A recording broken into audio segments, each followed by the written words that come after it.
Bonjour tout le monde, bonjour Magali. Bonjour Florinette. Alors, avant que tu nous parles de ce mystérieux chant kabbalistique, je voulais signaler à nos auditeurs que dans le numéro 2 du magazine Génération Cité d'Or qui vient de paraître, tu as également écrit un message sur ces mystérieuses catacombes romaines. Oui, ben, il y avait Voilà. beaucoup à dire là, hein. Oui, oui, j'ai vu, voilà, je présente. Alors, je vous invite vivement à lire cet article passionnant, hein, comme tout ce que tu peux nous transmettre. Et vous trouverez également en dernière page ma toute petite rubrique de lecture. Et si vous désirez en savoir plus sur les ouvrages, il n'y a plus qu'à flasher les QR codes et ça va vous amener sur mon blog où vous trouverez une rubrique beaucoup plus détaillée sur les ouvrages présentés dans ce numéro 2 du magazine. Donc, pour le commander, n'hésitez pas à vous le procurer, soit par PDF, soit en version papier, en cliquant sur le lien qui se trouvera sous la vidéo. Voilà. Alors, Magali, pour cette deuxième émission, tu vas donc nous parler de ce chant kabbalistique. Est-ce qu'il y aurait un lien avec le Cantique des Cantiques?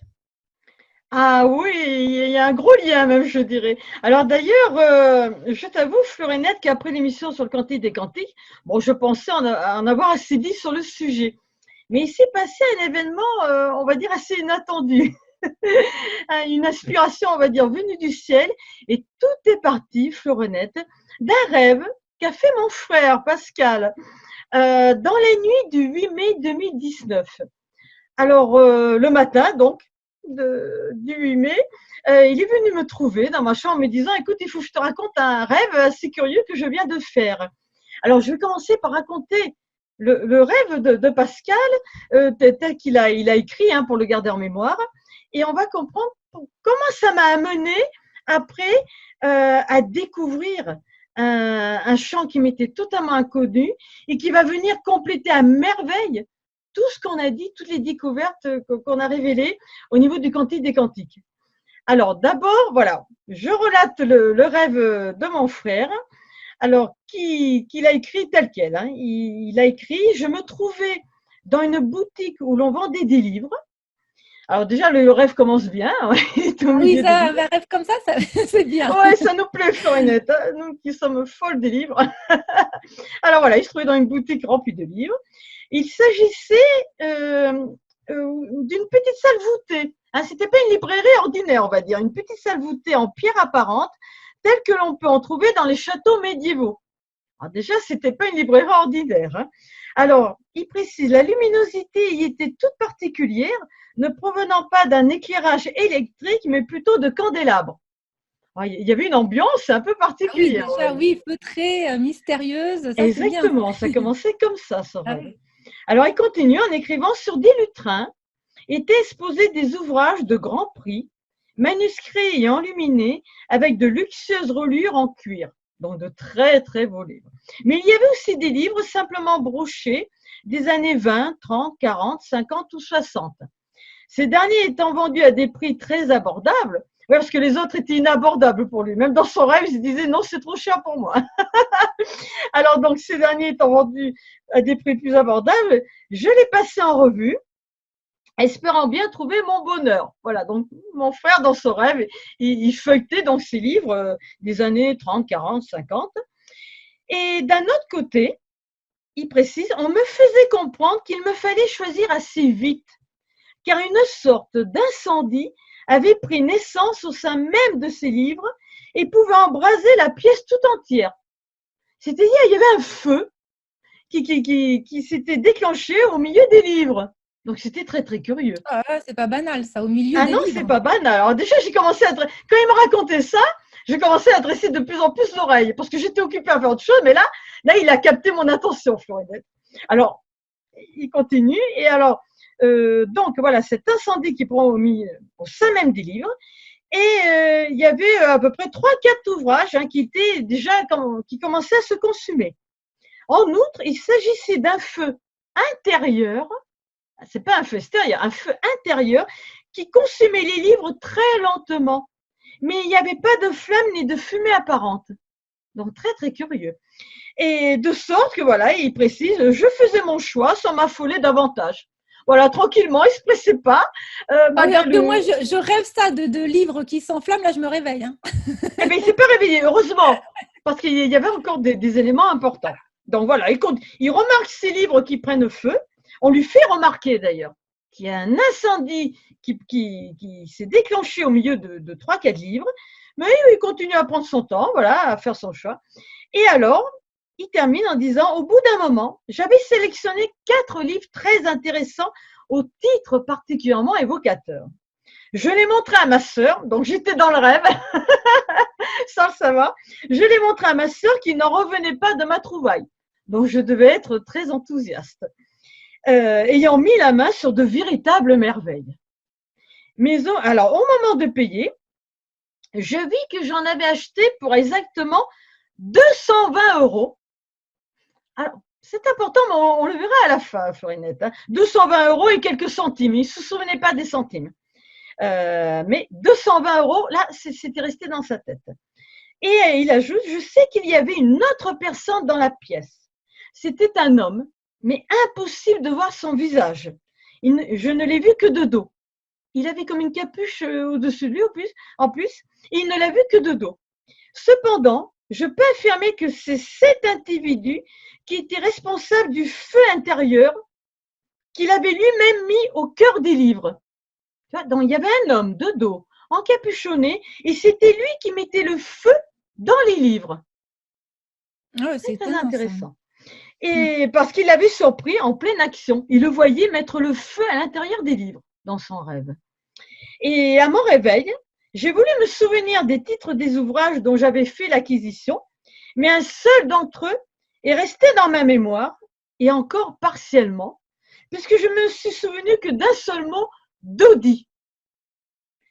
Je sais par contre que ce livre avait un rapport avec la Kabbale. Alors déjà j'ai un peu grondé Pascal en disant tu aurais pu te souvenir des autres titres. J'étais pas contente, mais je me suis dit bon, on a un mot Dodi et on sait que c'est un rapport avec la Kabbale.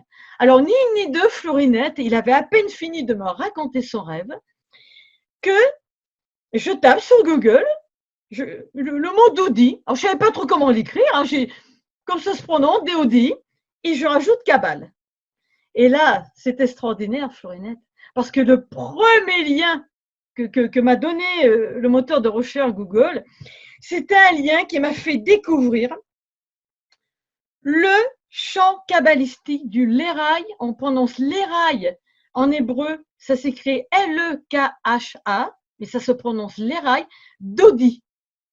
Alors moi, je n'en avais jamais entendu parler, Florinette. Ça, je dois bien le confesser. Hein. Donc, c'est un chant qui a été intégré dans la liturgie juive et que on se fait un devoir de chanter à chaque vendredi soir à la tombée de la nuit pour accueillir le Shabbat.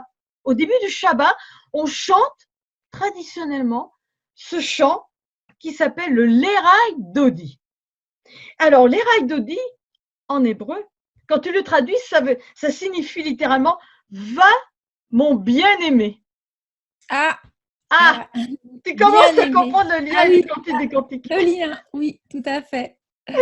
Alors moi, quand j'ai découvert ça, je ne te dis pas, j'ai failli bondir de ma chaise, de mon fauteuil plutôt. Donc j'ai, oh là là, je venais à peine d'ailleurs, quelques temps avant, de terminer l'émission sur le Cantique des Cantiques. Et c'est comme si on avait envoyé à Pascal ce rêve pour me faire découvrir l'existence de ce chant kabbalistique qui va vraiment compléter tout ce qu'on a pu révéler au niveau du Cantique des Cantiques. Alors déjà, quand j'ai vu Léraï Dodi, va mon bien-aimé, je dis bon, d'accord, là j'ai compris. Il va falloir que je creuse la question. Et surtout que tu étais présente dans ce rêve, donc ça veut dire que ça te concernait. Mais c'est un peu un message, oui. Il fallait que toi, c'était pour attirer ton attention, pour dire, ben, tu es présente dans ce rêve, c'est qu'il t'est destiné aussi. Exactement, Florine. Mais j'ai bien compris que là, le message, on s'était servi de Pascal comme un intermédiaire pour m'envoyer un message d'une grande importance. Parce que moi, je ne connaissais pas ce chant. du Léraï Dodi. Alors bon, on va voir jusqu'où ça va nous entraîner, Florinette. Hein. Donc voilà, ce chant, on le chante au début du Shabbat. Alors il faut préciser que le mot Shabbat est un mot féminin. Le Shabbat, on dit d'ailleurs la fiancée Shabbat. Alors, la fiancée nous renvoie à la bien-aimée aussi. C'est la même figure, hein. La fiancée, la bien-aimée du Cantique des Cantiques, c'est la même chose. Donc le Shabbat est incarné par la figure de cette fiancée qui prend aussi les traits de la bien-aimée. Parce que le mot Shabbat en hébreu est un mot féminin. Et ça va être très, très important pour la suite, on va dire, de notre propos. Donc, ce temps du Shabbat est considéré comme le temps d'un mariage, c'est-à-dire le mariage. Le Shabbat et symbolise le temps du mariage ou de l'union entre le bien-aimé et la bien-aimée. Ah ouais, on revient encore à ces fiançailles, à cette union. Et alors là, c'est que le début. Alors, déjà, bon, on va s'attacher plus précisément, s'attarder sur le Léraï Dodi. Alors, ce chant, il a été écrit au VIe siècle.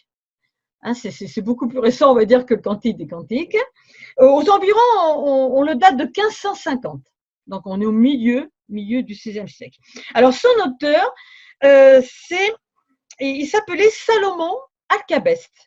Et là, j'ai envie de dire, on en est sûr, on ne peut pas se tromper sur l'auteur du Léraï Dodi, comme on a pu se tromper sur l'auteur du Cantique des Cantiques, qui, comme on l'a dit dans une précédente émission, n'a certainement pas été écrit par le roi Salomon en personne.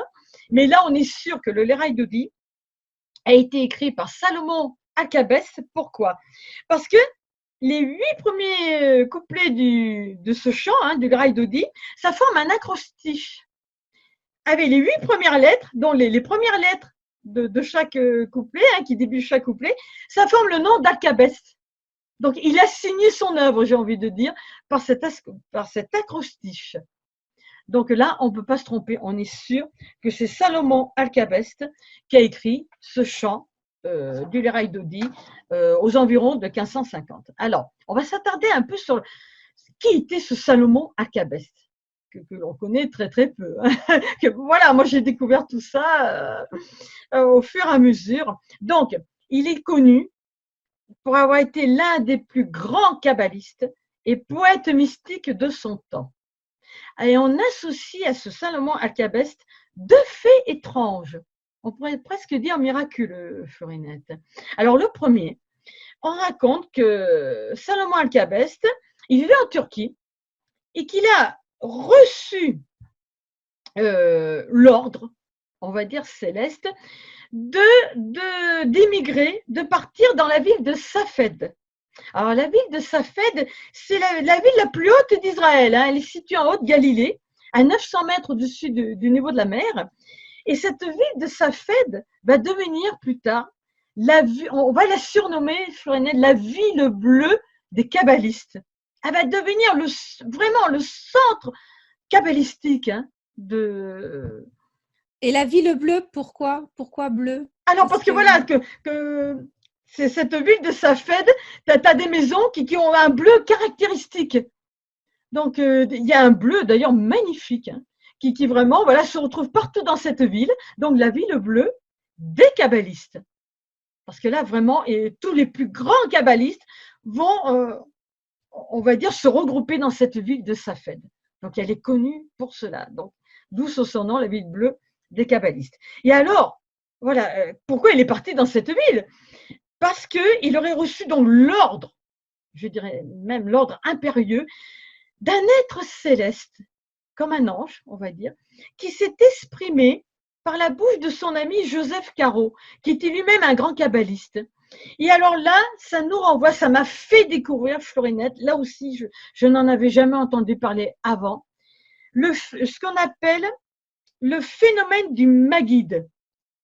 Alors, le phénomène du Maguide, qui fait partie de la tradition kabbalistique, il se manifeste, voilà, c'est un être céleste qui va utiliser la voix de l'homme, parce qu'on dit que ce Maguide, cet envoyé du ciel, a besoin de s'habiller de la voix de l'homme pour pouvoir s'exprimer. C'est pas quelque chose des messages qui vont être reçus par écriture automatique ou ce genre de choses. Non, non, non, du tout. Il a besoin de la voix de l'homme pour s'exprimer. Donc, En fin de compte, c'est ce qu'on retrouve un petit peu dans le dialogue avec l'ange. Alors, exactement, Florinette. Passe par la voix d'Anna, s'habille de la voix La d'Anna. voix d'Anna Dallos. Voilà. Exactement. Ma guide, t'écris ça comment? Alors, j'ai trouvé 2 orthographes. M-A-2-G-I-D ou M-A-G-U-I-D. Le phénomène du Maguide. Et il y a encore quelques mois, je n'en avais jamais entendu parler. Alors là, effectivement, tu m'as un petit peu devancé. Ça m'a fait voir les dialogues à l'ange sous un tout nouveau jour encore. Dieu sait que je les mettais au pinacle, mais alors là, j'ai compris encore plus la valeur de ces dialogues. Alors, on va y revenir d'ailleurs, Florinette. Et toujours est-il que ce phénomène du Maguide, vraiment, on va dire, c'est quelque chose de très, très connu dans la tradition kabbalistique, mais qui m'avait complètement échappé. C'est comme voilà, on peut dire des êtres célestes, des anges, on peut leur donner différents noms, qui ont transmis un savoir par la bouche des kabbalistes. Et donc, il y en a un aussi qui était très fameux, qui s'appelait Ramal, qui était aussi un très, très grand kabbaliste, et qui disait, voilà, que la voix du Maguide parlait à travers sa bouche. Et nous avons le témoignage d'un de ses élèves qui s'appelait Yécoutiel, et qui disait, cet ange parle à travers sa bouche, quant à nous, les élèves, nous n'entendons rien. C'est alors que l'ange lui révèle des secrets fantastiques. Là, nous avons la source, je dirais, du savoir des kabbalistes. Mais des vrais kabbalistes, attendons-nous bien. Pas de cette kabbale moderne dont on peut nous rabattre les oreilles un peu, hein, dans les kabbalistes du 15e, 16e et même avant. Hein. Donc là, nous avons vraiment une explication comment les kabbalistes ont reçu des savoirs vraiment extrêmement profonds et élevés. Hein. Donc voilà, par ce phénomène du Maguide qui se manifestait, on va dire, à travers la bouche des plus grands kabbalistes. Et donc, Salomon Alcabest, il y a ce phénomène du Maguide, puisque c'est à cause de ce phénomène qu'il aurait immigré à Safed. Mais j'ai envie de dire, voilà, il s'est manifesté ce phénomène que chez les plus grands kabbalistes, parce que ces révélations ne sont données qu'à des personnes qui, on va dire, ont une grandeur d'âme exceptionnelle.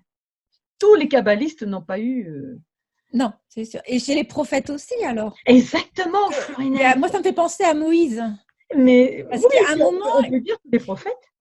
Oui, voilà, c'est ça. Hein. Ça me fait penser là, aussi nous avons une explication du phénomène prophétique. Voilà, aussi ouais. C'est-à-dire, voilà. C'est-à-dire, nous avons des communications célestes d'un très, très haut niveau, mais qui doivent toujours passer par la voix de l'homme. C'est le signe distinctif. Donc voilà, là, ça nous renvoie directement, tu l'as dit précédemment, au phénomène des dialogues à l'ange. Quand Anna Dallos, le 25 juin 1943, pendant qu'elle parlait avec Gita, hein, qui lui posait des tas de questions, Anna a eu juste le temps de dire « Attention, ce n'est plus moi qui parle. » Voilà. Et là, l'ange s'est mis à parler à travers la bouche d'Anna, et après Gita a retranscrit les dialogues qui sont passés par la bouche d'Anna Dallos. Mais alors voilà, là nous avons l'explication vraiment des dialogues, du phénomène des dialogues à l'ange par ce phénomène du Maguide.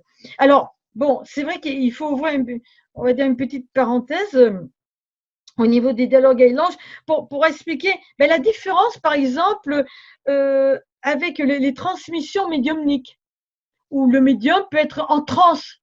Tu vois, il perd un peu le contrôle de lui-même, puisqu'il y a un esprit qui va le posséder, qui va l'utiliser. Mais alors, avec Anna Dallos, ça ne va rien à voir. Pourquoi? Parce que elle, au contraire, non seulement elle perdait jamais le contrôle, mais elle disait, Anna, là je vais citer les paroles d'Anna, qu'elle se trouvait dans un état d'hyperconscience. Alors là, ça n'a rien à voir avec, on va dire, d'autres transmissions qui se prétendent venues du ciel, mais qui ne seraient pas si célestes que ça, j'ai envie de dire. Hein. Alors là, je Bah vais oui. quand même citer les paroles d'Anna parce que c'est important. Dans ses Gita, hein, qui écrit à la fin du premier dialogue, pendant tout l'entretien. Enfin, elle rapporte ce que lui a dit Anna. Pendant tout l'entretien, ma conscience était comme élargie. Je voyais la pièce, toi et ce qui se passait en toi avec une précision étonnante. Et en même temps, j'étais pleinement consciente de notre visiteur.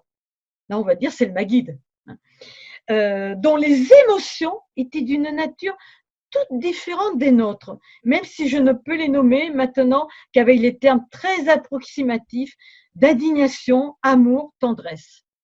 C'était difficile de trouver les mots justes pour traduire ce qui m'était dit, pourtant c'était bien moi qui étais là aussi. Je voyais les paroles se former en moi avec surprise et émerveillement. Voilà ce qu'Anna Dallos a vécu de l'intérieur au moment où, voilà, le Maguide, l'ange, Et c'est là que ça, à travers elle. effectivement, ça n'a rien à voir avec les médiums à incorporation, c'est-à-dire que c'est eux qui laissent la place à la personne pour qu'elle s'exprime. Et là, effectivement, puisque Anna voyait les paroles, se sentait avec, en fin de compte, avec l'ange, elle restait vraiment extrêmement consciente, comme tu disais tout à l'heure. Et Encore en plus plus, ça m'a, consciente. ouais, tout à fait. Et ça m'a vraiment fait penser aussi à un passage quand il dit, là, toi, j'ai le dialogue avec l'ange. Bon, il est un peu abîmé à force que je le lis. Et j'aime bien aussi quand il y a un passage qui dit « Moi aussi, je ne peux parler qu'à travers celle qui parle, car je n'ai pas de bouche. » Exactement. Et ça, c'est étonnant parce que ça m'a fait aussi penser à un passage dans l'Exode, quand y avait dit à Moïse « Va maintenant, je serai avec ta bouche, et je t'indiquerai ce que tu devras dire. » Et plus loin, il dit aussi « Moi, je serai avec la bouche, avec ta bouche et avec sa bouche », en parlant du frère de Moïse, Aaron, « et je vous indiquerai ce que vous devrez faire. » Et en fin de compte, c'est là qu'on comprend tout à fait le phénomène que tu nous expliques, le phénomène des Magides. Là, c'est vraiment étonnant. Exactement, Florinette. Donc tout s'explique. Donc ça passe obligatoirement par la bouche de l'homme. Enfin, en l'occurrence, là, dans les dialogues Island, c'est une femme, mais ça n'a aucune importance. Hein, c'est la bouche de l'être humain.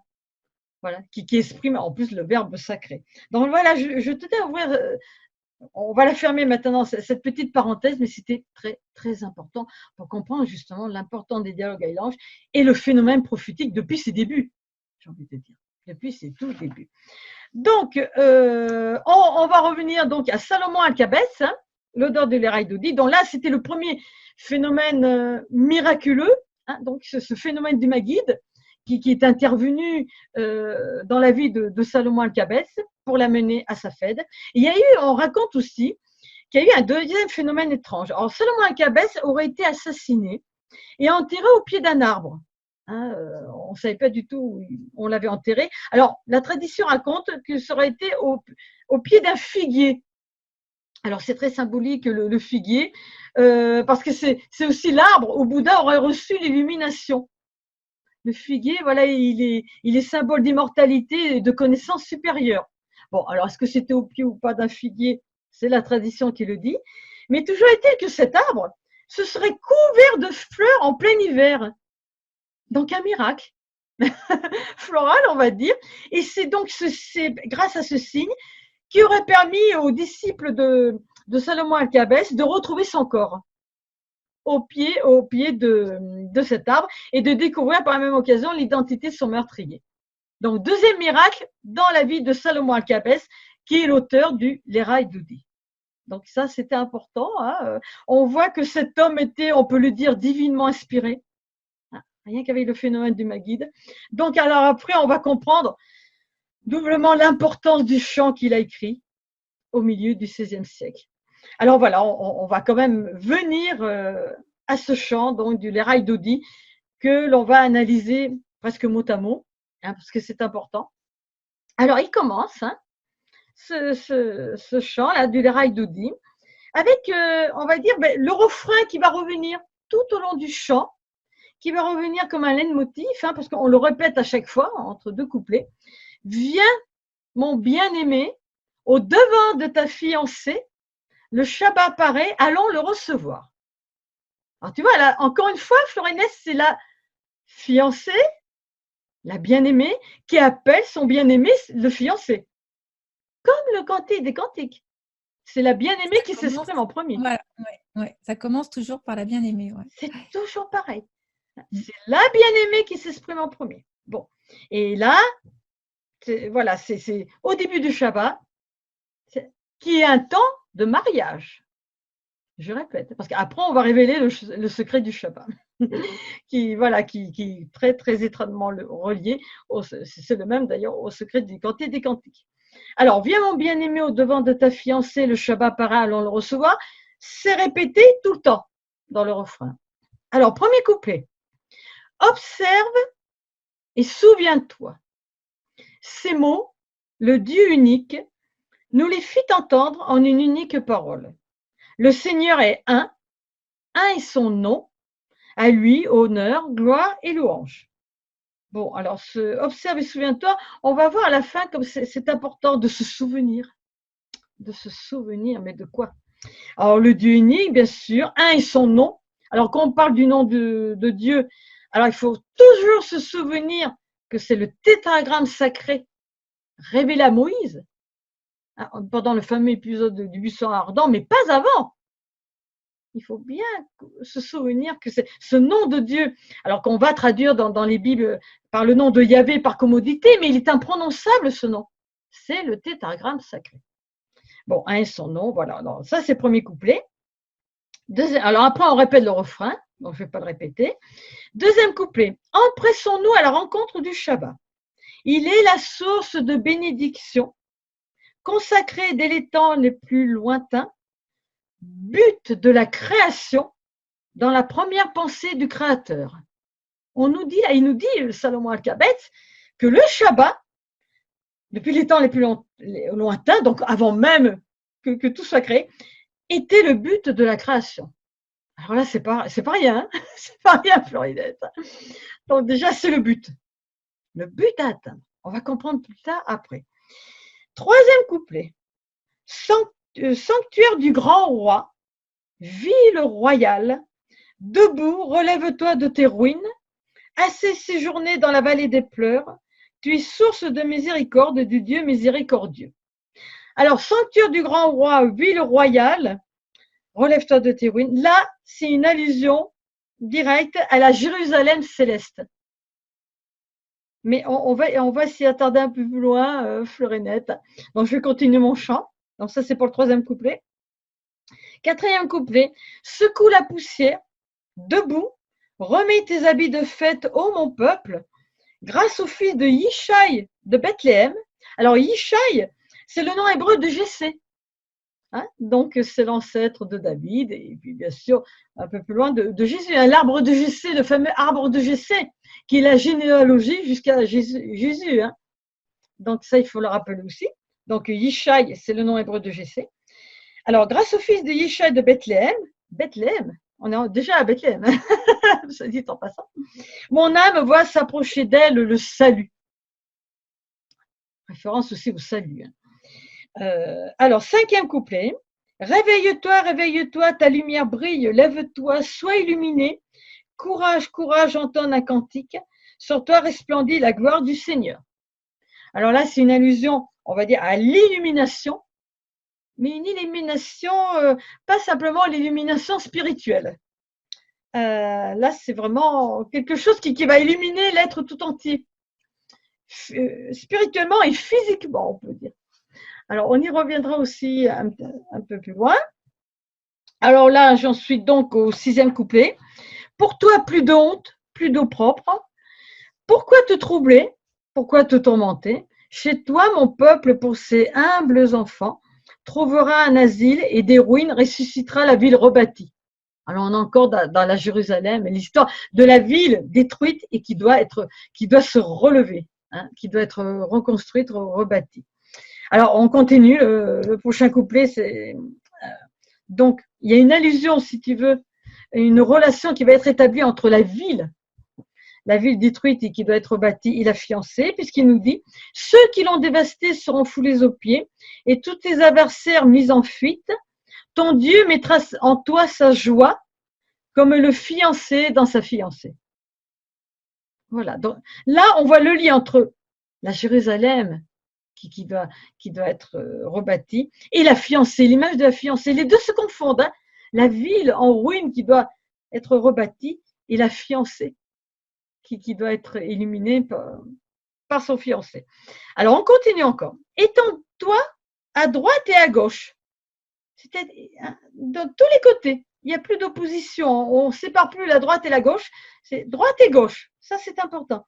Et glorifie le Seigneur grâce à celui qu'on nomme le fils de Péretz. Alors là, on va y venir aussi un peu plus loin, à Péretz. Voici venir pour nous la joie et l'allégresse. Et on va terminer avec le dernier couplet. Viens en paix, toi qui la couronne de ton époux. Viens dans la joie, dans la félicité, au milieu des fidèles du peuple élu. Viens ma fiancée, viens ma fiancée. Là, c'est le bien-aimé, c'est le fiancé qui s'exprime. Et alors, on termine par le refrain. Viens mon bien-aimé, là, c'est la fiancée qui répond. Au devant de ta fiancée, le Shabbat paraît, allons le recevoir. Voilà, là, c'est la fin du chant, Florinette. Alors, on comprend bien que tout ce chant kabbalistique, hein, j'insiste parce que c'est le kabbaliste Salomon Al-Kabès qui l'a écrit, nous renvoie au mystère du Shabbat, veut nous faire comprendre le mystère qui se cache derrière le Shabbat. Alors, voilà, là on va rentrer au cœur du sujet. Alors d'abord, il faut rappeler que la célébration du Shabbat fait partie, ça a été, si tu veux, le 3e des 10 commandements donnés à Moïse. Alors, dans l'Exode, chapitre 20, verset 8, donc 3e commandement, tu te souviendras du jour du Shabbat pour le sanctifier. Bon, ça, c'est le 3e des 10 commandements. Alors, on revient à la source. Donc, il faut sanctifier le Shabbat. Sinon, il est inopérant, j'ai envie de dire. Tu sais, comme dans le Notre Père, on réclame que ton nom soit sanctifié. Sinon, le nom de Dieu est inopérant. Et bien là, c'est la même chose. Il faut sanctifier le Shabbat.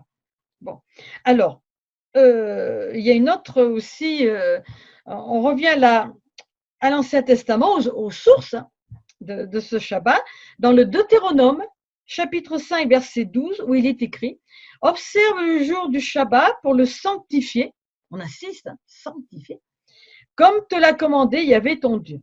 Pendant 6 jours, tu travailleras et tu feras tout ton ouvrage, mais le 7e est un Shabbat pour Yahvé ton Dieu. » Oui, parce que le 7e jour, Dieu est censé s'être reposé. Donc, tu te souviendras, souviens-toi. Au début, le chant, il disait, observe et souviens-toi, parce qu'on a perdu la mémoire. Tu te souviendras que tu as été en servitude au pays d'Égypte. Ah, on revient au pays d'Égypte. Ah, comme Et dans le oui, Cantique. Florinette. Ah, c'est incroyable. Tu te souviendras que tu as été en servitude au pays d'Égypte. On en a beaucoup parlé dans le Cantique des Cantiques. Mais bon. Alors, tu te souviendras que tu as été en servitude au pays d'Égypte et que Yahvé ton Dieu t'en a fait sortir d'une main forte et d'un bras étendu. C'est pourquoi Yahvé ton Dieu t'a commandé de garder le jour du Shabbat. Alors, qu'est-ce que ça nous dit? Ça veut dire que le jour du Shabbat, le mystère du Shabbat, est lié aussi avec la sortie d'Égypte. Alors, on en a beaucoup parlé dans le Cantique des Cantiques, Floridette, on va peut-être le répéter. La libération, c'est une libération, c'est de sortir du mode esclavage, quoi. C'est vraiment la liberté vers la liberté. Alors oui, mais la liberté de notre condition d'esclave charnel. D'esclave, voilà, c'est ça, oui, d'esclave charnel, oui, tout à fait. C'est-à-dire, voilà, le Shabbat, la sanctification du Shabbat doit nous amener à nous délivrer de notre condition d'esclave liée à notre nature charnelle. Parce que l'Égypte, comme on l'a dit dans le Cantique des Cantiques, mais je vais quand même le redire pour ceux qui n'auraient pas déjà écouté le Cantique des Cantiques, l'Égypte est le symbole du monde de l'esclavage et donc du monde matériel. De tous les êtres mortels, physiques, avec une nature charnelle, voilà, sont symbolisés par cette condition d'esclave en Égypte. Parce que nous sommes les esclaves de notre nature charnelle. hein, qui malheureusement, voilà, tout l'esclavage lié à notre corps, on peut le dire. Hein. Donc là, on le comprend très bien. Dès notre venue au monde, on est esclave de nos corps. On Même est si emprisonné. et C'est oui, ça. malheureusement, Florinette, on peut naître dans le pays le plus libre du monde, on sera toujours esclave de nos corps. Hein. On doit manger, on doit dormir, on est malade, on est… Voilà. Donc ça, c'est l'esclavage dont on ne pourra jamais se libérer, sauf si l'on sanctifie le Shabbat comme il se doit. Alors, on va y venir, Florinette. Donc, le mot Shabbat en lui-même, en hébreu, vient du verbe Shabbat, qui signifie cesser. Alors, interprété au pied de la lettre, j'ai envie de dire, il représente la prescription solennelle de cesser tout travail le 7e jour. Car le mot Shabbat aussi renvoie au chiffre 7. C'est lié aussi au chiffre 7, Florinette, hein, parce que toujours le chiffre 7 est lié à ce temps de repos. Hein, le 7e jour, Dieu s'est reposé. Bon, et là, le mot Shabbat veut dire cesser. On arrête tout. Alors, bon, là, au pied de la lettre, on arrête tout travail et on se repose. Mais si, c'est beaucoup plus profond que cela. Hein. Voilà, alors on répète, on va citer quand même le passage de la Genèse, chapitre 2, versets 2 et 3, où il est écrit « Dieu qui avait terminé le 7e jour l'œuvre qu'il avait faite, se reposa de son labeur. Il bénit le 7e jour et le consacra parce qu'en ce jour-là, il s'était reposé de tout l'ouvrage de la création. » Donc voilà l'explication du jour du repos. Mais j'ai envie de dire, Florinette, là où l'œuvre de Dieu s'arrête, c'est là où celle de l'homme doit commencer. Donc au 8e jour. Exactement, Florinette, tu sais très bien où je veux en venir. Donc, alors on va y arriver, mais tout doucement. Alors, d'abord, on va revenir aussi dans l'Ancien Testament à toutes les prescriptions hein, qui peuvent paraître assez dures au niveau du Shabbat. Par exemple, dans l'Exode, chapitre 31, verset 15, on te dit « Quiconque travaillera le jour du Shabbat sera puni de mort. » Bon, c'est un peu dur quand même. Hein, tu n'as pas le droit de lever le petit doigt, j'ai envie de dire. Hein. Donc, mais c'est important. Il y a un message profond, on va dire. Il y a un danger de mort à ne pas respecter le Shabbat. Alors, on va comprendre plus tard pourquoi. C'est symbolique, en même temps, ça cache une réalité profonde. Bon, au pied de la lettre, bon, voilà, on ne va pas tuer quelqu'un qui aura le malheur de travailler un jour de Shabbat. D'ailleurs, Jésus s'en est offusqué, on va le voir aussi dans les évangiles, mais toujours dit que c'est important de rappeler cette prescription parce qu'il y a un sens profond à comprendre. Donc, danger de mort à ne pas respecter le Shabbat. Et oui, pourquoi? Parce que on reste dans notre condition d'esclave et donc dans notre condition d'être mortel. Tant qu'on n'a pas sanctifié comme il se doit le Shabbat. Première chose. Deuxième interdiction, là c'est dans l'Exode toujours, chapitre 35, verset 3. Quiconque travaillera ce jour-là sera mis à mort, ça on répète, hein, et dans aucune de vos demeures vous n'allumerez de feu ce jour-là. Interdit formel d'allumer un feu. Alors pourquoi? Ça peut paraître aussi un petit peu dur, hein, surtout s'il fait froid, si on a besoin de se réchauffer. Alors, oui, il y a un message profond, parce qu'il ne faut pas, ce jour-là, j'ai envie de dire, il ne faut pas allumer de feu physique, matériel, hein, un feu normal, j'ai envie de dire, mais un autre feu, Florinette, un autre feu. C'est le feu de Dieu qu'on doit allumer. Ouais. Oh non. C'est pas n'importe quel feu. Donc, si on allume le feu de Dieu, on ne doit pas allumer l'autre feu, qui lui est un feu ténébreux. Parce que le feu physique, c'est un feu destructeur. Alors que le feu de Dieu, c'est le feu résurrecteur. C'est pas le même feu. Hein. Donc, interdiction d'allumer un feu au moment du Shabbat. Et alors, il y a aussi dans l'Exode, chapitre 16, verset 26, on te dit, là c'est pendant l'Exode, justement, dans le désert, Moïse qui dit, pendant 6 jours, vous en ramasserez de la manne. Tu sais, la manne qui tombait du ciel. Donc, ils avaient le droit de ramasser la manne pendant 6 jours. Mais il n'y en aura pas le 7e jour qui est le Shabbat. Donc le 7e jour, pas de manne qui tombe du ciel, pas de nourriture qui tombe du ciel, de nourriture miraculeuse. Et pourquoi? Alors pourquoi, Floridette? Parce que voilà, c'est cette nourriture. Oui, Oui, pour moi, ils n'en ont pas besoin. ben, C'est disons vraiment. que. Oui, Oui, vas-y. vas-y. Non, vas-y. Disons, voilà, cette nourriture qui tombe du ciel, c'était quand même pour nourrir les corps physiques. Alors qu'au moment du Shabbat, c'est une autre nourriture qui doit venir. Ouais, Et c'est pas plus pour la nourrir le nourriture physique. spirituelle. Voilà. Donc, tu vois, tous ces interdits, quand tu les prends au sens profond, pas au pied de la lettre, Mais ils là, ont leur. actuellement, moi, je trouve qu'ils sont pris au pied de la lettre. Le sens profond, pour le Shabbat, non, puisque quand on voit certains documentaires, ils ont même pas le droit d'allumer l'électricité, d'appuyer sur un interrupteur. Moi, je trouve ça un peu exagéré. Donc, je pense que le sens profond a été perdu Eh bien, dans le Shabbat. exactement, Florinette. C'est ça le souci. Quand tu perds le sens profond des symboles, et ben après, tu voilà, es obligé de les appliquer au pied de la lettre, mais j'ai envie de dire, ça n'a plus aucun sens. Voilà. Donc, c'est d'ailleurs ce que Jésus a enseigné. Parce que nous avons, pour faire comprendre que voilà, le Shabbat avait un sens beaucoup plus profond, hein, il essayait de le faire comprendre, mais toujours pareil. Ceux qui n'avaient pas d'oreille pour entendre ne l'ont pas compris. Alors, dans l'évangile de Marc, hein, j'ai pris ce passage parmi d'autres, dans l'évangile de Marc, chapitre 2, verset 27, il est écrit, donc cette parole de Jésus, il leur disait, le Shabbat a été fait pour l'homme et non l'homme pour le Shabbat, en sorte que le Fils de l'homme est maître même du Shabbat. Hein, donc là, il faisait comprendre que le Fils de l'homme, attention, il faut comprendre aussi ce que représente le Fils de l'homme, c'est lui le maître du Shabbat.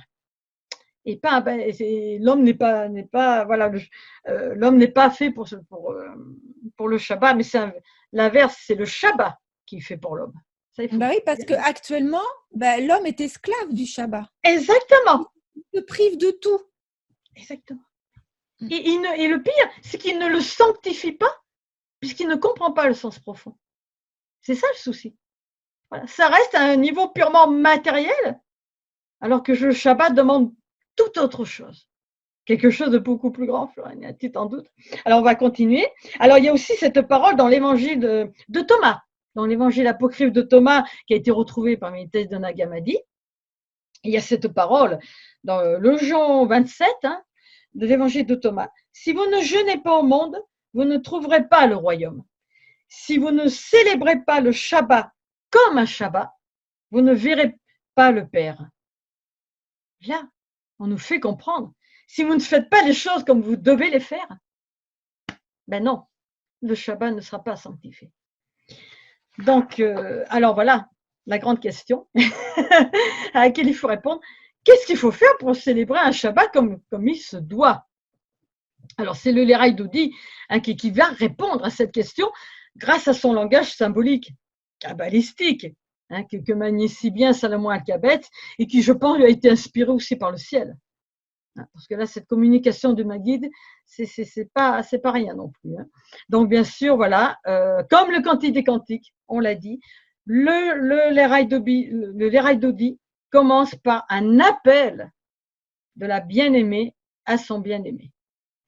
Alors, la bien-aimée, bon, on l'avait dit dans le Cantique des Cantiques, c'est tout être charnel qui est dans la matière. Hein. Donc, le principe féminin, on va dire, lié à la matière, incarne aussi l'être charnel. Hein, ça, il faut bien le comprendre. Donc, cette bien-aimée, bon, on va dire, c'est nous tous. Tout être humain, voilà, dans un corps de chair. Et on a donc cette bien-aimée, donc nous tous, qui doit appeler le bien-aimé. Le jour de l'union, qui est représenté par le Shabbat. C'est-à-dire, c'est un appel de l'être humain qui appelle le divin, le bien-aimé, le fiancé, à s'unir à lui. L'homme appelle le divin le jour de l'union pour s'unir à lui. Et presque à se retrouver. Parce que quand il dit souviens-toi, ça veut dire qu'au fond de nous, on le sait déjà. On le sait, Florinette. Tout être humain, je pense, a au fond de lui ce savoir. Mais il a complètement oublié. Complètement. Alors souviens-toi. Souviens-toi de quoi il est question véritablement. De quoi il est question. Et alors, le Léraï Doudi nous dit c'est le but de la création. Hein, là, je reprends le deuxième couplet. Consacrer dès les temps les plus lointains, le Shabbat, but de la création dans la première pensée du Créateur. Donc là, c'est pas rien. Ça veut dire que avant même qu'il y ait quelque chose qui ait été créé, le but de la création dans la pensée du divin, c'était le jour de l'union entre l'homme et Dieu. Donc ce jour symbolisé par le Shabbat. Alors après, le chant du Léraï Doudi nous parle de la ville royale qui doit devenir le sanctuaire du grand roi et qui doit se relever de ses ruines, hein, parce qu'elle doit être, voilà, des ruines ressuscitera la ville rebâtie. Mais cette ville, elle ne fait qu'une image, on va dire le symbole de la fiancée. Parce que cette ville en ruine, ben on peut dire c'est nos corps qui tombent en ruine avec l'âge et le temps, malheureusement. C'est une triste vérité, on peut le dire. Donc oui, effectivement, petit à petit, plus on avance en âge, plus on tombe en ruine. Donc on doit se relever, voilà, on doit rebâtir la ville doit se relever pour devenir le sanctuaire du grand roi. Bon, sanctuaire du grand roi, on comprend, on doit devenir nous-mêmes le temple de Dieu. Hein, c'est nous le temple. Hein. Le corps doit devenir le temple de Dieu. Alors voilà, tout ça, tout ce symbolisme nous renvoie au concept de la Jérusalem céleste, de la nouvelle Jérusalem qui doit devenir le tabernacle de Dieu ou le sanctuaire du grand roi dans le chant. Et c'est aussi le signe du retour en Éden où l'accès à la terre promise, c'est-à-dire à la terre des immortels. Attention à la terre promise. Hein, elle ne se trouve pas sur le plan physique. Il faut bien comprendre. Parce que ceux qui ont trouvé la terre promise, donc les délivrés, ceux qui sont sortis du puits de l'esclavage, donc de la création matérielle, vont trouver cette terre promise où la mort n'existe plus. Alors là, on va avoir la confirmation, là, avec le symbole de la Jérusalem céleste, hein, qui représente l'aboutissement de la création pour retrouver la perfection perdue. Hein, d'avant la chute, je dirais. Alors, c'est surtout dans le livre de l'Apocalypse, et au tout début du chapitre 21 de l'Apocalypse, on nous donne pas mal de détails hein, sur la Jérusalem céleste. Donc là, je vais citer le livre de l'Apocalypse, chapitre 21, où il est écrit « Puis je vis un ciel nouveau, une terre nouvelle, car le premier ciel et la première terre ont disparu, et de mer il n'y en a plus. » Alors, pourquoi il n'y a plus de mer, Florinette? Pourquoi il n'y a plus d'eau?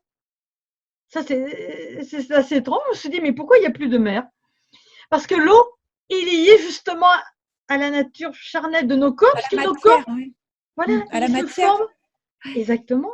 Puisque tout corps humain se forme dans l'eau, dans le liquide amniotique, hein, qui est dans le ventre de nos mères. Donc, s'il n'y a plus de mer, c'est qu'en fait, la nature charnelle mortelle a disparu. Il n'y a plus d'eau. Terminé. Alors, je continue. Et je vis la cité sainte, Jérusalem nouvelle, qui descendait du ciel de chez Dieu. Elle s'est faite belle comme une jeune mariée parée pour son époux. Encore le lien entre la fiancée, le fiancé, la Jérusalem céleste. Et voilà, symbolisé voilà, par cette jeune mariée ou fiancée.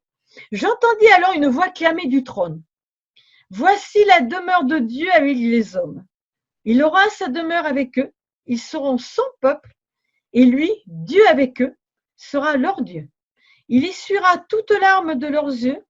De mort, il n'y en aura plus. De pleurs, de cris et de peine, il n'y en aura plus, car l'ancien monde s'en est allé. Nous ne sommes plus dans la création matérielle, Florinette. Donc, plus de mort. Parce que là, nous sommes dans une nouvelle création. Et là, une création éternelle. C'est fini la mort. Terminé. Alors, un peu plus loin, on dit aussi dans l'Apocalypse, rien de souillé n'y pourra pénétrer dans cette Jérusalem céleste, ni ceux qui commettent l'abomination et le mal, mais seulement ceux qui sont inscrits dans le livre de vie et de l'agneau. Je suis l'alpha et l'oméga, le principe et la fin. Heureux ceux qui lavent leurs robes, ils pourront disposer de l'arbre de vie et pénétrer dans la cité. Alors, tu vois, il y a les deux symboles qui se confondent parce que ceux qui ont lavé leur robe, bon, on va dire c'est nos corps, hein. On est revêtus d'un corps de chair. Laver leur robe, mais par une transformation, on va dire, hein, qui va nous métamorphoser, nous amener au corps glorieux de lumière. Et donc là, nous pénétrons automatiquement dans le royaume de Dieu, hein, figuré par cette cité, cette Jérusalem céleste, où il n'y a plus de mort. C'est fini. Donc voilà, heureux ceux qui lavent leur robe, donc transformer leur corps. Et alors, on nous dit aussi que dans cette Jérusalem, de nuit, il n'y en aura plus. Ils se passeront de lampes ou de soleil pour s'éclairer, car le Seigneur Dieu répandra sur eux sa lumière.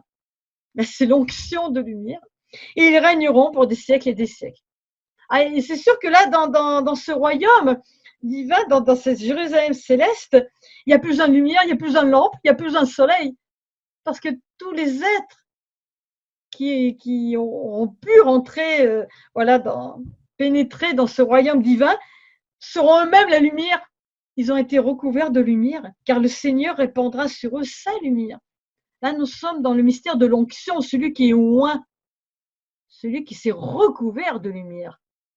Ça, c'est pas simplement verser quelques gouttes d'huile sur la tête, j'ai envie de dire. Ça n'a rien à voir. Hein. C'est pareil. Oui, tout à fait. Et tu sais, la ville de lumière, enfin la Jérusalem céleste, j'ai remarqué que dans les expériences de mort imminente, elle revient très souvent. C'est-à-dire que, pour reprendre encore Nicole Dron, que j'aime beaucoup, c'est une référence. Ce livre, voilà, qui est 45 secondes d'éternité, elle dit à un moment que quand elle est, parce qu'elle est morte cliniquement, elle a été reconnue morte cliniquement, et pendant ces 45 secondes d'éternité, elle a le souvenir d'être allée de plan de conscience en plan de conscience. Donc plus ça allait, plus elle s'élevait, et puis elle se voyait en habit de lumière. Et elle s'est retrouvée dans une ville de lumière, c'est ça que c'est intéressant, d'or et de pierres précieuses. C'était la splendeur, la gloire des gloires. Ma conscience en était exaltée, comme j'aurais aimé rester dans cette ville. Et elle dit plus loin qu'elle garde en mémoire le souvenir d'une cité d'un or pur, transparent comme du cristal, de murs ornés de pierres précieuses, d'édifices à colonnes de grande majesté et de toute beauté, d'autres avec des dômes en or translucides. C'était la beauté à l'état pur, beauté des formes, beauté des harmonies, pureté des matériaux et des ambiances. Je baignais dans l'essence de l'amour et de la sagesse. Donc tu vois, tout ça, moi, ça me fait penser aux souvenirs de Nicole Dron et à d'autres expérienceurs qui ont aussi vu cette Jérusalem céleste. Écoute, là, on est en plein dedans. Et j'ai envie de rajouter, chaque pierre précieuse, on va dire, qui forme cette Jérusalem céleste, c'est chaque être glorifié. Hein, ce qui nous renvoie aussi au symbole de la pierre elle-même. Tu sais, cette fameuse parole des évangiles où Jésus dit à Simon-Pierre, « Et moi je te dis, tu es Pierre, et sur cette pierre je bâtirai mon église. » Et les portes de l'enfer ne prévaudront point contre elle. C'est-à-dire que voilà, là, il annonce déjà la transformation de l'être. Si tu veux, on est à l'état de pierre brute, j'ai envie de dire, qui doit devenir une pierre supérieure comme celle des alchimistes, la pierre philosophale, Florinette. Et alors là, nous avons un indice aussi très important qui nous est donné par Carlos Suarez dans la Bible restituée. Donc, j'en parle très, très souvent de cet ouvrage, où Carlos Suarez nous dit, il ne lui dit pas en grec ou en latin ou en français, tu es Pierre, car Pierre en nos langues n'est qu'une pierre. Il lui dit très certainement en hébreu, tu es Aben, ce qui veut dire pierre, mais ai-je besoin de rappeler que Aben, pour les alchimistes, est la pierre philosophale. Tu vois, donc cette notion de pierre. Alors c'est vrai que dans nos langues, nous on voit une pierre, une simple pierre, mais en hébreu, ça a une connotation aussi qui nous amène à la pierre philosophale. C'est-à-dire que nous sommes amenés voilà. Oui, c'est ça, à cette transmutation. Mais c'est incroyable, c'est super que tu parles de pierre parce que voilà un autre passage dans le livre de Nicole Dron. Elle dit bien, l'on m'a montré un mur de pierres précieuses et l'on m'a invité à être l'une de ces pierres. Tu vois ? Ah ben Dans là. cet état, je sais que je comprenais ce symbole, mais cette compréhension m'a été ôtée lorsque je suis revenue sur Terre. Mais elle a retrouvé dans l'ouvrage d'Annick de Souzenel, le symbolisme du corps humain, que la pierre vivante représente celui dont la conscience est née. Tu te rends compte? Et dans d'un autre ouvrage, Approche de la cité céleste, d'Umram Mikhaël Ivanov, j'espère que je prononce bien, j'ai pu relever que les pierres précieuses ont été considérées dans toutes les religions comme le symbole des vertus divines et qu'elles représentent l'idéal vers lequel nous devons tendre par la transmutation de la matière brute de nos instincts. Le message en était clair, il m'était proposé de faire tout un travail de purification pour atteindre ce but. Eh ben, écoute, là, Florinette, que dire de plus, hein? Donc là, vraiment, on est en plein dans le symbole, hein, c'est-à-dire, on va dire, l'être charnel. Quand Jésus s'adresse à Simon-Pierre, il parle à tous les êtres de chair et de sang, j'ai envie de dire. Donc, nous sommes tous des pierres brutes, hein, la matière première qui est appelée à se métamorphoser et à devenir cette pierre miraculeuse, la pierre des philosophes, la pierre philosophale. Et après, chaque pierre, bon, chaque être transfiguré, transformé, métamorphosé, devient une pierre de la Jérusalem céleste. Là, on peut difficilement aller plus loin, hein. Là, je crois on a bien percé le mystère là, du symbole de la pierre. Donc voilà, cette notion de ville que l'on doit relever de ses ruines, comme les ressuscités doivent se relever d'entre les morts. Il y a toujours une notion de se relever, parce qu'on a chuté. Donc, il faut rebâtir, relever. Donc, voilà, on est en plein dedans. Alors, je voudrais revenir aussi sur le passage de l'Apocalypse quand il dit « Je suis l'alpha et l'oméga ». Donc là, ça nous renvoie aussi à un passage très important des dialogues avec l'ange, Florinette. C'est dans l'entretien 28 avec Gita, où l'ange lui dit « Alpha, oméga, oméga, alpha ». L'homme créé, c'est-à-dire l'homme charnel, l'homme créé est situé entre le commencement et la fin. Donc alpha, oméga. L'homme créateur se situe entre la fin et le commencement. Oméga, alpha. Entre le commencement et la fin et le temps, donc nos vies éphémères, j'ai envie de dire, entre la fin et le commencement, l'éternité. Et il dit aussi l'ange, la porte de la voie étroite est oméga, alpha. C'est pas alpha, oméga, c'est oméga, alpha. Alors ça nous renvoie aussi donc au symbole de la porte étroite, du passage, de la brèche. Alors, parce que là, ça nous renvoie aussi directement. Je vais revenir là au couplet qui était un petit peu mystérieux du Lérail Dodi, quand il écrit « Grâce à celui qu'on nomme le fils de Péretz, voici venir pour nous la joie et l'allégresse. » Bon, alors tu te dis pourquoi fils de Péretz? Alors Péretz, c'était le premier fils de Judas et de Tamar. Tamar, il faut savoir aussi, ça veut dire palmier. Alors bon, palmier, il y a tout le symbolisme du palmier qui nous renvoie au phénix, mais ça, on en parlera dans une prochaine émission. Là, je le dis en passant. Donc, Péretz était le premier fils de Judas et de Tamar, donc l'ancêtre de David aussi, de Salomon et de Jésus. Et Péretz, en hébreu, ça veut dire brèche, le fils de la brèche.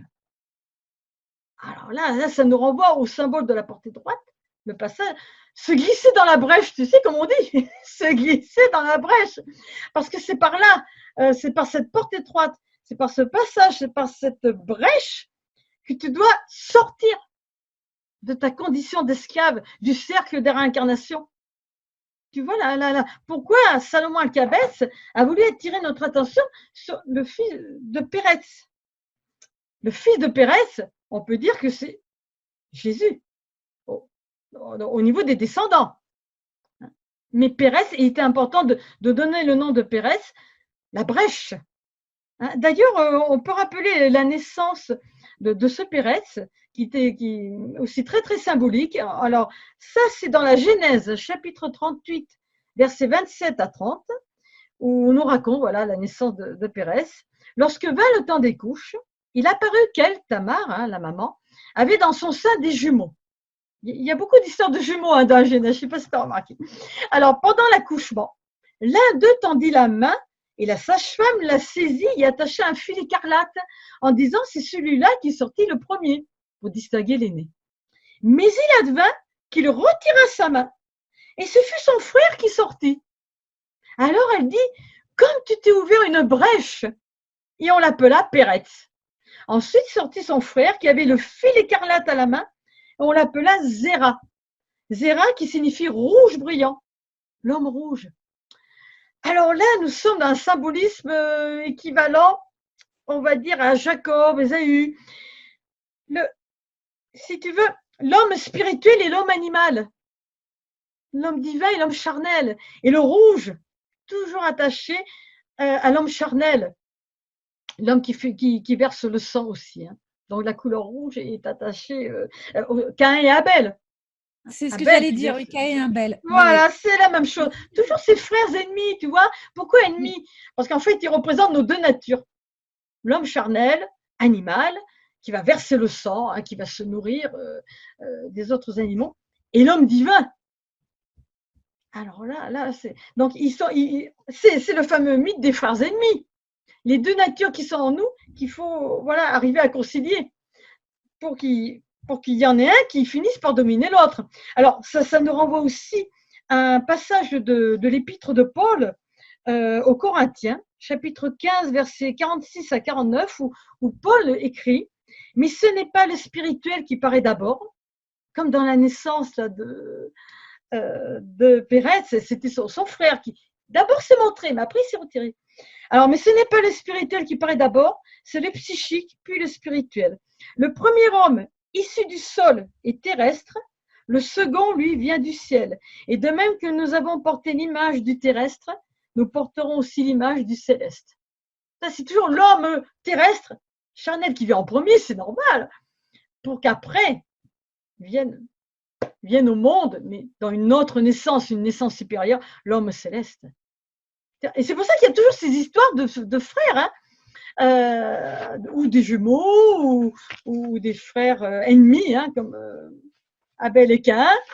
Bon, alors là, j'ai envie de dire, c'est toujours un peu la même histoire. Oui, c'est vrai, ça se répète, mais c'est toujours pour avoir le même résultat, quoi, qu'il faut que le côté spirituel puisse dominer. Eh bien, il doit tuer. Parce qu'en fait, l'homme animal doit mourir pour laisser naître l'homme divin. La nature charnelle, quand elle va se métamorphoser, se transformer, on va dire, là, c'est la mort de l'homme animal pour que naisse l'homme divin, glorifié, avec son corps de lumière, qui va former après une pierre de la Jérusalem céleste. Alors voilà, Florinette, là, on est allé presque au bout. Et là, on peut comprendre maintenant tout le sens profond du refrain répété constamment dans le Léraï Dodi, où viens en paix, toi qui la couronne de... Ah, c'est le dernier couplet, pardon. C'est le dernier couplet où il dit viens en paix. Ça, c'est très important, le mot paix, parce que ça nous renvoie aussi à la pacifier. Tu sais, la sulamite du Cantique des Cantiques. Bon, voilà, je le répète un peu. Viens en paix, toi qui es la couronne de ton époux, hein, parce que c'est l'être humain qui a glorifié le divin à travers lui. Alors, viens en paix, toi qui es la couronne de ton époux, viens dans la joie, dans la félicité, au milieu des fidèles du peuple élu. Viens ma fiancée, viens ma fiancée. Voilà, le peuple élu, on l'a déjà dit, on le répète, c'est en fait tous les êtres humains qui seront capables d'accomplir ce mariage, cette union avec le divin. Et alors là, on comprend aussi un passage très très important des dialogues à Ilange. Donc, comme le Léraï Dodi et les dialogues à Ilange, pour moi, sont vraiment issus du même phénomène du Maguide, hein. C'est d'autant plus important de les comparer l'un à l'autre. Et dans les dialogues à Ilange, dans l'entretien 83, il est écrit « Par les 3 marches d'en haut, descend le fiancé la lumière. Si le fiancé trouve la fiancée, la mort est avalée pour toujours. » Donc, si le divin rencontre l'humain qui est prêt à l'accueillir, c'est fini. Il n'y a plus de mort. Et surtout par les 3 marches d'en haut, Florinette. Pourquoi 3 marches? Pourquoi pas 4 ou 5? parce que c'est les fameux 3 jours. Les fameux 3 jours que l'on doit passer. Comme Jésus, voilà, ressuscité au bout de 3 jours. C'est à l'origine aussi du mot trépas. Passer 3 jours. C'est le temps qu'il faut pour que l'humain accomplisse la métamorphose. Au 8e jour. Donc, voilà, si on accomplit le Shabbat dans son sens le plus profond, c'est-à-dire, voilà, on se prépare pour le temps du mariage, on accomplit l'union et le divin, ça, c'est accomplir le Shabbat comme doit être accompli un Shabbat. Mais ça, j'ai envie de dire, c'est pas à la portée de tout le monde. Et surtout, il faut le comprendre. Parce qu'on ne peut rien faire si déjà on n'a pas compris le sens profond. Ça, c'est clair. Et alors, je vais terminer par un petit détail. Donc, je reviens au rêve de Pascal, de mon frère, au prix des livres, 220. Parce que ça va. Je dis, pourquoi 220? Pourquoi pas 150? Bon. Ah ben alors, rien qu'à l'oreille, 220. Ah oui, 2, le 100 et le 20. Et voilà, Florinette. Et surtout que le secret de notre métamorphose, de notre transformation, c'est de réveiller le feu de Dieu qui est plongé dans notre sang. Parce que c'est le secret du nom d'Adam. Je l'ai souvent dit, mais je vais le répéter. Adam, c'est Aleph, première lettre de l'alphabet hébreu, donc, qui symbolise le feu de Dieu. Aleph, et Dam en hébreu, c'est le sang. Donc le feu de Dieu qui est plongé dans notre sang. Et ça nous renvoie au mystère eucharistique, c'est-à-dire transformer le sang en vin, qui veut dire, voilà, on a libéré le feu de Dieu qui est dans notre sang, qui va devenir après comme du vin. il y a une transformation là. Alors 220, vraiment, dans le rêve, voilà, d'abord, on m'a amené à découvrir ce chant kabbalistique que je ne connaissais pas du tout, qui vient merveilleusement compléter le Cantique des Cantiques, et en même temps qui nous révèle le secret du Shabbat par cette transformation eucharistique. 220. Transformez votre sang en vin. Et il faut savoir qu'en hébreu, le mot vin, yen, qui s'écrit Y-A-I-N, et le mot mystère, qui s'écrit sod, S-O-D, ils ont la même valeur numérique. Donc le vin et le mystère, c'est la même chose, pour les kabbalistes, parce que les kabbalistes travaillent beaucoup au niveau de l'interprétation numérique des mots. Et alors, le vin, il y a aussi très très souvent, il y a beaucoup de versets dans la Bible qui relient le vin au souvenir. Alors on revient à ce qu'on disait tout à l'heure, Florinette, souviens-toi. Souviens-toi que tu as le pouvoir de transformer, de libérer le feu dans ton sang pour te transformer. Souviens-toi. Et c'est pour cela aussi que pendant la cérémonie du Kiddush, aussi de la sanctification, on prononce une bénédiction sur une coupe de vin. Parce qu'en fait, tout ça, ça nous renvoie, voilà, au mystère eucharistique. Transformation du sang en vin. Là, j'ai quasiment fini, mais je crois vraiment, Florinette, que pour aller encore plus loin, on va dire, le monsieur mystérieux qui est de dos, là, encapuchonné, que Pascal a vu dans son rêve, il ne voyait pas le visage, et c'est lui qui mettait le feu au livre. Écoute, moi j'ai dans l'idée que c'est peut-être une image de Salomon Alcabès, l'auteur de Séléraï Dodi. C'est à se demander, parce qu'il y a tellement de symboles dans son rêve, c'est même incroyable tout ce que a pu rêver Pascal. Ah oui, mais jusqu'à la somme 220. Et puis ce feu dans les livres, c'est pas on va dire un autodafé ou quoi que ce soit. Non, c'est vraiment un feu qui démarre. Et moi, je trouve que c'est extrêmement important, rien que ce feu intérieur. Et voilà, le feu intérieur, pour bien nous faire comprendre. C'est pour ça que peut-être Pascal ne s'affolait pas, il continuait à regarder les livres tranquille, parce que ce n'était pas un feu extérieur. C'était un feu intérieur. Et c'était lui, ce mystérieux homme, qui mettait lui-même le feu dans les livres.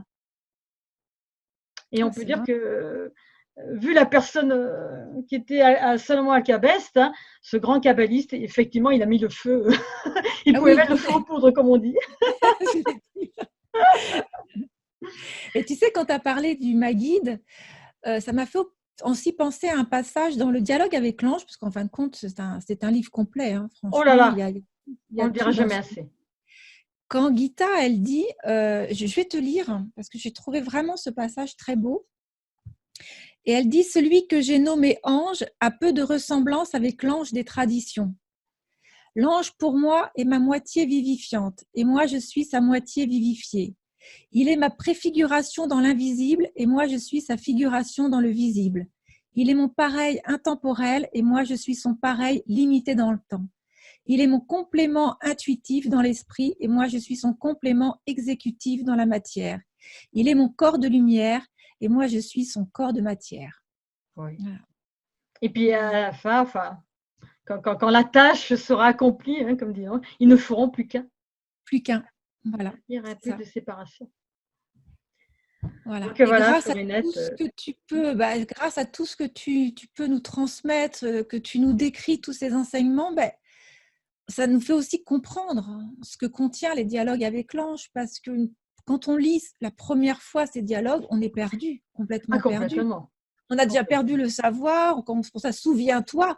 Mais effectivement, quand on se retrouve devant ces textes-là, si on n'a pas le souvenir de ce qu'on a été, on ne comprend rien. Alors que grâce à toi, que tu peux nous amener une traduction de ces textes, le dialogue avec l'ange, il devient lumineux. Voilà. Ah bon, il est lumineux pour lui-même, j'ai envie de dire. Mais... oui. Et je te remercie vraiment beaucoup, Magali, pour nous transmettre tout ton savoir. Mais je crois aussi qu'il faut remercier le ciel, Florinette. Parce que là, j'ai reçu un sacré coup de pouce quand même. Hein. Ah oui, pas. Oh, ce rêve, il est incroyable. Et heureusement qu'il s'en est souvenu, parce que c'est vrai qu'un rêve, souvent, quand tu te réveilles le matin, tu bouges à peine, ça y est, c'est fini, le rêve s'efface. Mais là, comme quoi, il était important. Il était vraiment important pour qu'il se souvienne du moindre détail. Jusqu'à moi, cette somme, 220, et... oh, c'est stupéfiant quand même. C'est beau. Oui, là, je lui ai dit, tu me refais des rêves comme ça toutes les nuits, ça serait parfait. On en redemande. Ah oui, j'en redemande. Merci beaucoup, Magali. Ah non, mais c'est vraiment un plaisir. Et puis là, je crois que je ne pourrais pas aller plus loin au niveau du Cantique des Cantiques, avec vraiment ce merveilleux complément du Léraï Dodi qui nous a amené à révéler le grand mystère du Shabbat. Oui, tout à fait. Alors maintenant, on comprend mieux le sens profond du Shabbat, effectivement. Merci beaucoup, Magali. Et puis, à une prochaine fois. Et puis, tu vas donc nous parler de quoi? Est-ce que tu sais déjà quels seront les autres sujets? Je pense que pour la prochaine émission, on va s'attaquer à un grand, grand symbole, celui de la croix en C. Ah oui, très bien. Passionnant, ça aussi. Voilà. Et alors, à très bientôt, Magali. Et puis, je te remercie. Et merci à tous de nous avoir écoutés. Au revoir. Merci, Florinette aussi. Merci à tous. Au revoir. Au revoir.